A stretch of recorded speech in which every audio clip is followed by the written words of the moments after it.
Local productions on QTV are made possible with support from viewers like you. Thank you.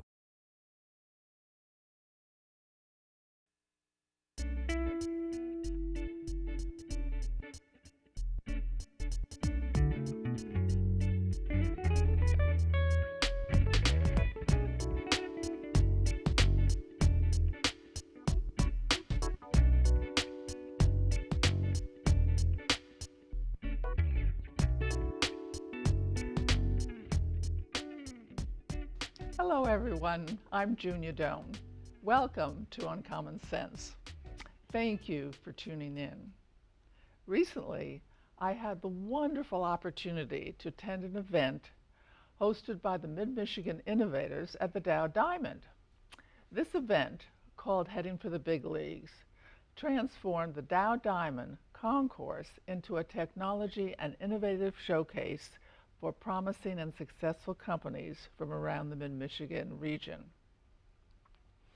From the many inspiring entrepreneurs, I chose 9 very interesting people that I wanted to share with you. During this series, you will meet 6 people who have founded their own companies, as well as 3 people whose organizations develop innovative ideas and companies. So let's start. Chris, welcome to Midland. Thank you. I'm glad to have you in our fair area, and I understand you're doing wonderful things in Detroit. Tell me a little bit about that. Oh, it's a pleasure to be here. Thank you.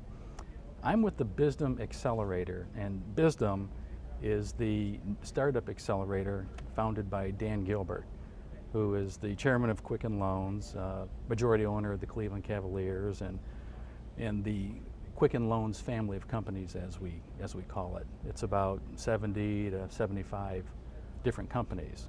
And at BISDM, we are part of the revitalization of the downtown Detroit urban core. We are at the, as we call it, the epicenter of the startup scene in Detroit. So what we do is we bring in aspiring entrepreneurs and we train them, we mentor them, and we provide them with all sorts of resources to develop their idea, to capitalize their idea. We provide up to $25,000 and a small amount of pre-seed capital and get their idea out into the marketplace. And then we iterate. We experiment over and over again to get the type of market traction they need to prove whether or not their idea is viable in the marketplace. So is it like a school? Is it a class? Is it a mentoring program? That's a great question. We started out as BISDM U, and we've evolved to simply BISDM. It used to be an in-residency program over a longer period of time, where the attendees would actually reside in dormitory style housing. So we've moved away from that to a short 3-month program where they come in every day for intense mentoring. So our program is based on the expertise of mentors and other subject matter experts that we bring in on a case-by-case, business-by-business basis to just shower them with this support, with the advice that they need to prove out their market viability. So how do these people find you? Is it an application process or just show up at the door? Well, we recruit. We look for startups from cities from across the country and even across the world to bring in. We're an accelerator that focuses on hopefully web-based, tech-based companies or ideas. So we have a web presence, and most of our applicants come from finding us online. And every 3 months there's an application process that takes place. So they'll apply online and fill out 2 or 3 pages of questions and submit a business plan, and then from that we'll invite them to move to the next stage, and we'll continue to interview, and then eventually they'll come to Detroit and pitch their idea. Now we operate the accelerator in both Detroit and in Cleveland. That's where we have a presence with this. So do you take only so many per 3-month period, or? We take up to 5 every 3 months. So in any one given year, we like to have 16 to 18 companies as a result of the accelerator program. And what is your role in this? Well, I'm the accelerator leader. I help the companies develop a sense of speed, develop a sense of agility. We implement what we call the lean startup process, which is a technique of iterating through getting the idea, getting the product out into the marketplace, getting feedback, measuring that feedback, and then making a decision on how to tweak the idea. So as opposed to, we like to think of it as experimentation versus putting all your eggs in a basket, spending all of your capital to develop the idea, and then launch. Yes. We'd rather come up with a way to spend little chunks of capital, get the idea in the marketplace. Well, web-based things allow that. Web-based things are... Focus allows that. Precisely, yes. Good thinking. Yeah. And what's your background? Well, I'm an aerospace engineer. Oh, I love that. And I'm also a former ad guy. I've had marketing and communications companies of my own. I've had a flight simulation company of my own. I've developed and then sold 5 companies of my own. So I think I've got the entrepreneurial blood coursing through my veins. So in the accelerator, I look into the eyes of the individuals with whom I work, and I see myself. And oh, so, really? What do you see? I see all the aspirations that I remember much earlier in my various careers, and I immediately sense this connection with, finding one's way. You can't succeed without failing. You have to fail fast. Right. As it goes, because if you don't fail fast, you're not going to be able to afford to make more costly mistakes. Amplify that a little bit.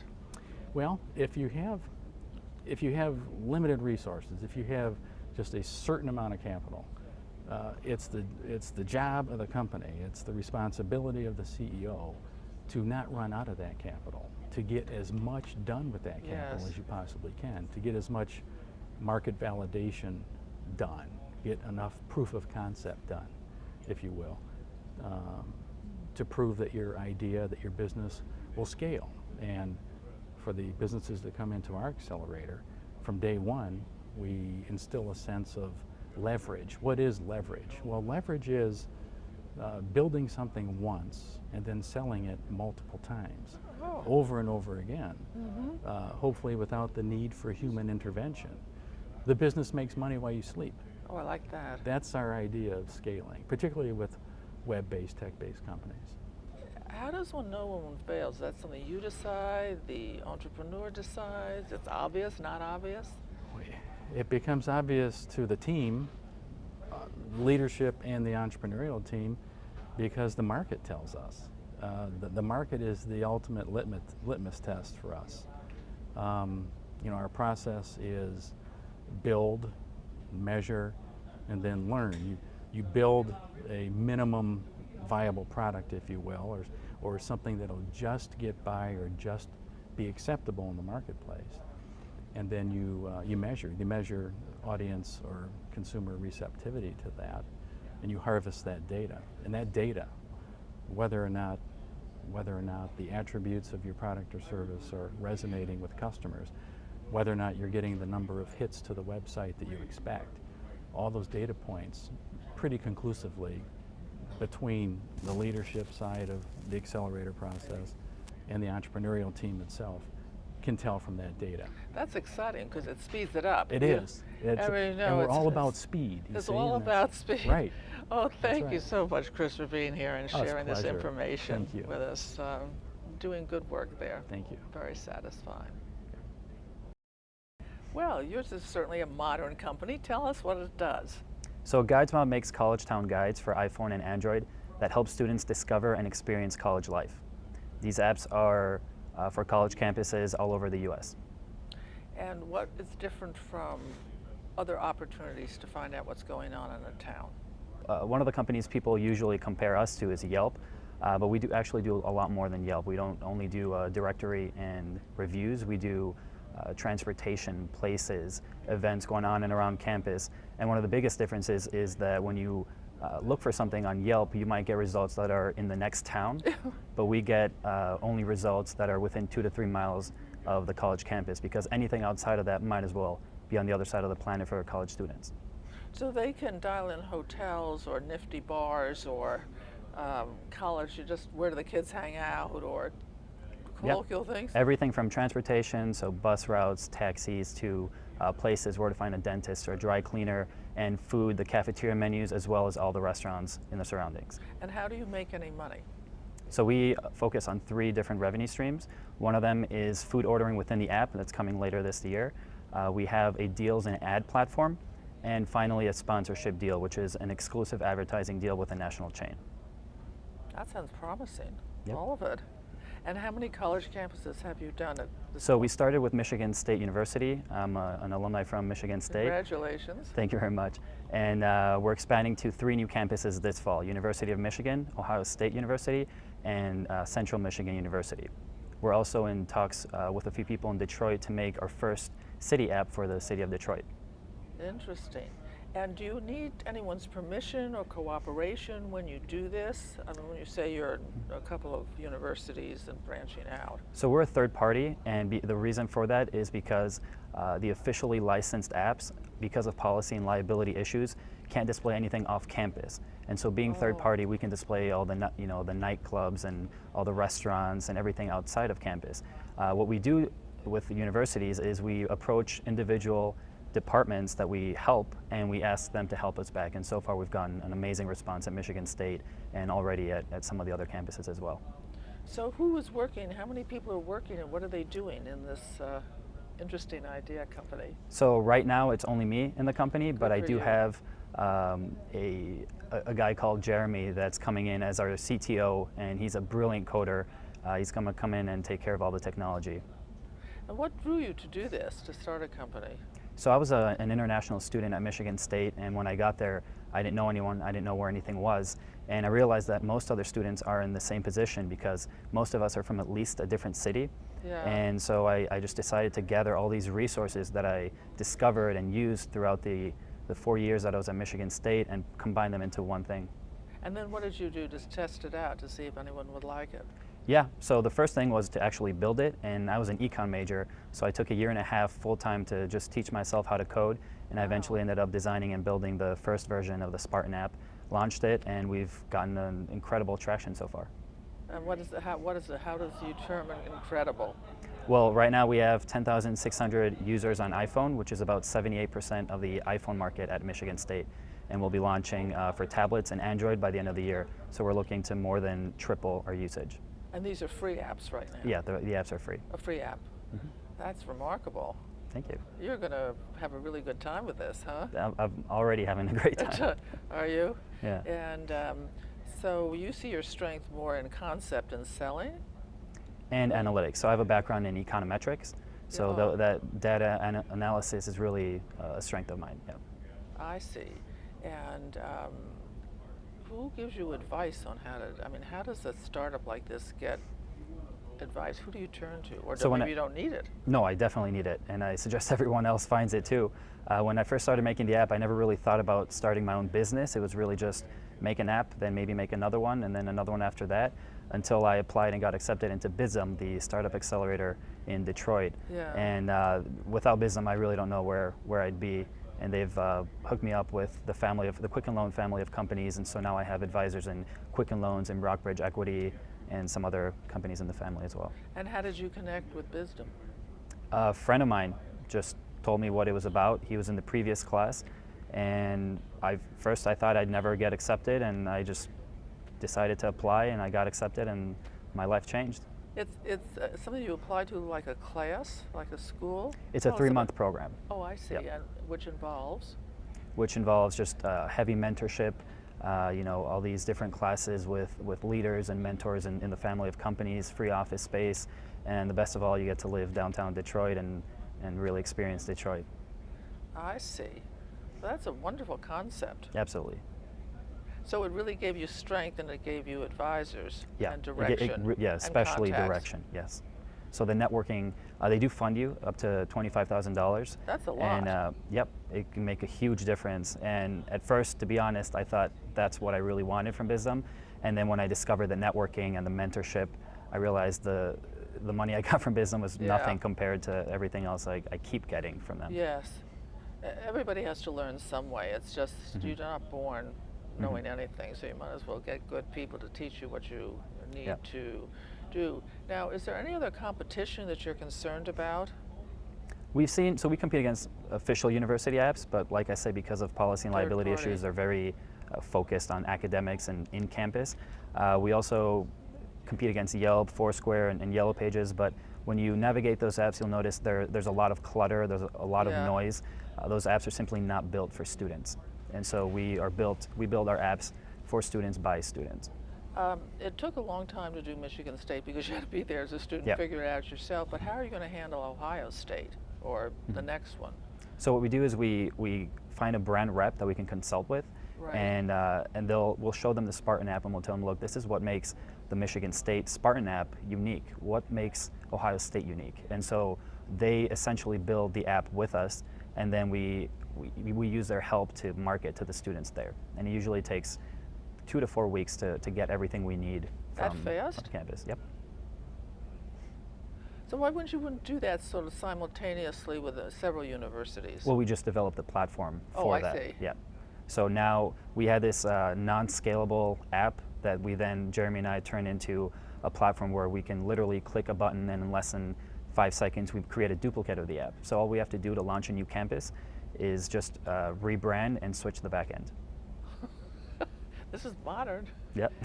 It's great for the students, though. Yes. Well, I really appreciate your coming here. Thank you very much. It's a wonderful modern world. Good luck and thank you. Good for BISDOM. Thank you. Thank you. It's nice meeting you.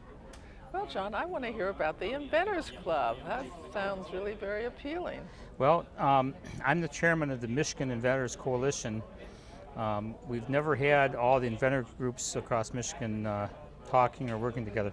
I'm also chairman of the Jackson Inventors Network, and we formed out of frustration not being able to find the kind of help inventors need for getting an idea to market, and discovered there were some other groups. And this last year we started talking. There were 4 inventor groups active in Michigan about a year ago. Midland just got theirs reorganized, and they're going to join on with us, and that'll make 10 now. Our goal is by the end of 2014 to have 30 inventor groups across the state. I have at least 5 or 6 that are trying to figure out how they can get a group going in their area. Talk to me about the programming.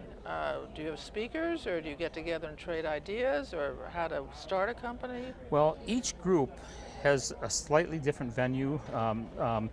Our group, we have what we call the 11-step process for inventors. We meet 11 months a year, and we get a special speaker in for each of the steps throughout the year that's an expert in that field area. And then a typical meeting of ours, we have in the trenches, where we'll have one of our inventors get up and tell either his victories or woes, and then we have the guest speaker fill us in and educate us on different steps of the process for an inventor. And the Michigan group doesn't work with any inventors. It's a support group for all the inventor groups. And what we're trying to do is get speakers across the state so we can share speakers throughout the groups. When we find a good one, we let everybody else know. There's a group out of Lansing called REI, Regional Economic Initiative, out of MSU, that we just got a grant from. And we're writing a co-learning plan to share with the inventor groups and possibly the regional economic development groups on educating each step of the process for an inventor. And I'm using modules, our speaker experts as modules to plug into that. So we'll have actual formal processes that you can follow for an inventor. Because they'll be online, or the lectures will be online. Well, they'll be electronically available to each of the groups. Yes. And well, there's going to be a written handbook and maybe some a CD or a flash drive for them to share. And we're working on a help desk, so there's resources statewide that each of them can draw from. And I want to make sure to tell you that September 4th, save the date, REI is having their summit, and we're having the Michigan Inventors Expo at Kellogg Center in Lansing, Michigan. Oh, that's nice. And it's going to be an event really similar to this, what's going on here today, but statewide for inventors. And how do these inventors get help raising money or incorporating, or is that their goal at all? Some are and some aren't. You know, Yeah. there's a wide variety of cases. Our groups do some help, directing them to where they can get help through venture capitalists or different organizations in the state. We actually do product reviews where you have a closed door session with a room full of experts that will help you with whatever problem you're having at any stage. Our Jackson group has a couple that have been in 3 times now. As they get past one step, they ask for some more help for the next step. This is a panel of patent attorneys, engineers. One guy's got 32 patents, and Wow. some brilliant people just that have experience. So it's across all kinds of, from products to web design. Anybody. It could be anything. How would they find the local chapter, if there is a local chapter, if someone wanted to join up or come to a meeting? Well, that's one of the steps for the Michigan Inventors Group. I get calls from SBTDC people, and I steer them to, when I know where they're from, I tell them the groups in their area. Most of us have websites, so there's availability that way, and we're getting the word out to economic development people and whoever will listen to us. So exactly, this has been this is a new thing, or you have been really in operation for a long time? Well, the groups have been around. Flint has a Right. group that's been around for 22 years. Oh, yeah. Our group is about 4 years old. Muskegon has been around for 12 or 13 years. So, and they were meeting as local inventors, just a local thing, not really advertising across the state. What got us going last summer, they opened up a new patent office in Detroit. Oh, really? Yeah. And they asked if we would be dignitaries there and how could they get a hold of all of our groups. And we kind of talked and knew each other sort of, but we weren't organized. And with a little work, we got all that collected. And once we had it collected, we started talking, saying, But what I was trying to figure out in the group, how is this group different than some of the others here?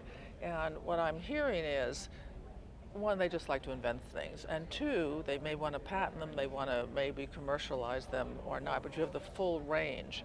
And what you're trying to do is bring some kind of expertise available in the various steps towards commercialization for those who are interested over a course of 11 months. that's right. Well, the state of Michigan has done a great job for entrepreneurs. Right. And they have all kinds of resources and groups helping entrepreneurs. We're taking it one step further. There's, as a chart of from idea to market, and there's like a line where you start to become an entrepreneur and take it to market.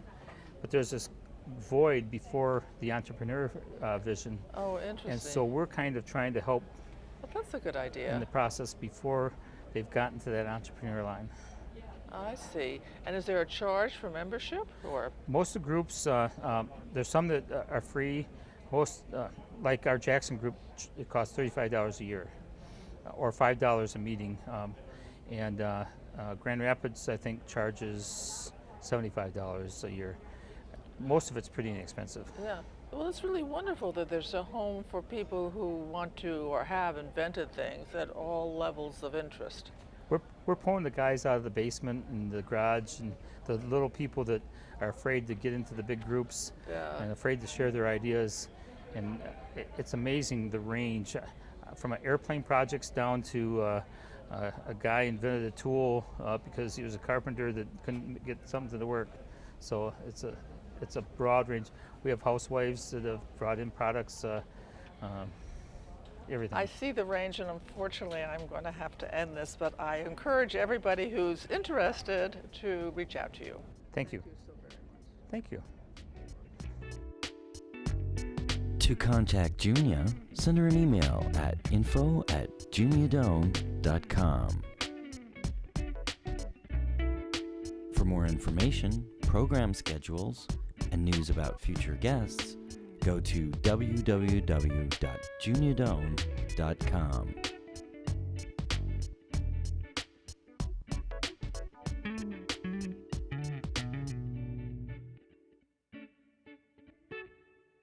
Thanks for joining us. See you next time for Uncommon Sense with Junia Doan.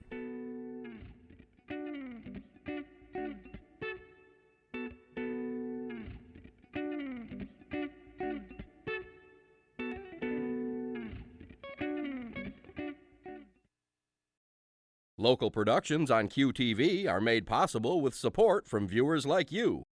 Thank you.